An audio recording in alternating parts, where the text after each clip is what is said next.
Strengthening Faith 89. I had a thought which I wanted to share. The companions of the Prophet Muhammad, peace and blessings be upon him, clearly stand out as the best group of people that have ever existed, second only to the holy prophets, peace be upon them.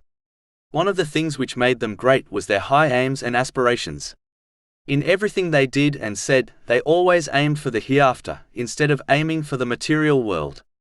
Even if one removes their abundant worship and only observes their daily activities, they will clearly see a group of people who truly believed in the hereafter, as the majority of their daily efforts were dedicated to the hereafter, as they always used the blessings they were granted in ways pleasing to Allah, the Exalted, and avoided using them in vain and sinful ways. On the other hand, if one removes the obligatory prayers from a modern Muslim's daily life, they will not be able to differentiate them by their daily activities from a non-Muslim.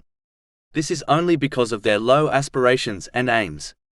Meaning, the vast majority of their efforts are dedicated to this material world, just like a non-Muslim. One should not fool themselves into believing that they are doing the same thing as the companions, may Allah be pleased with them, did. Yes, the companions, may Allah be pleased with them, took part in business and raised families, but the way they did these things were totally rooted in the teachings of Islam. They earned and spent only in ways pleasing to Allah, the Exalted, and avoided anything which would not benefit them in the hereafter. How many Muslims can claim they behave in this way? The companions, may Allah be pleased with them, got married, but they chose a spouse based completely on the teachings of Islam and strived hard to fulfill the rights of their spouse according to the teachings of Islam instead of according to their own desires. How many Muslims can claim they behave in this manner?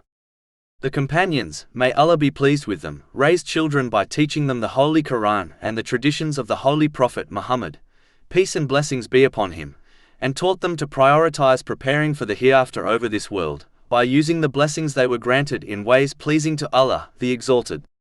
Whereas, most Muslim parents today only teach their children how to recite the Holy Quran without understanding it and acting on it, and put their full effort in encouraging them to succeed in earning lots of wealth and buying lots of properties. Modern Muslims do copy the actions of the companions, may Allah be pleased with them, but as their aims and aspirations are focused on the material world, they are very apart from the companions, may Allah be pleased with them. One must live their life in a way so that it becomes apparent to someone observing their day-to-day activities, that they truly believe in the hereafter, as their aims and aspirations are all pointing towards the hereafter.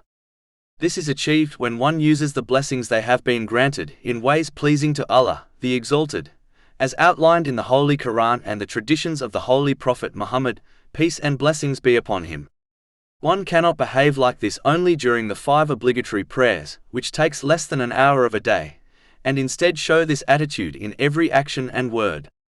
This was the attitude of the companions, may Allah be pleased with them, and is one of the reasons behind their greatness.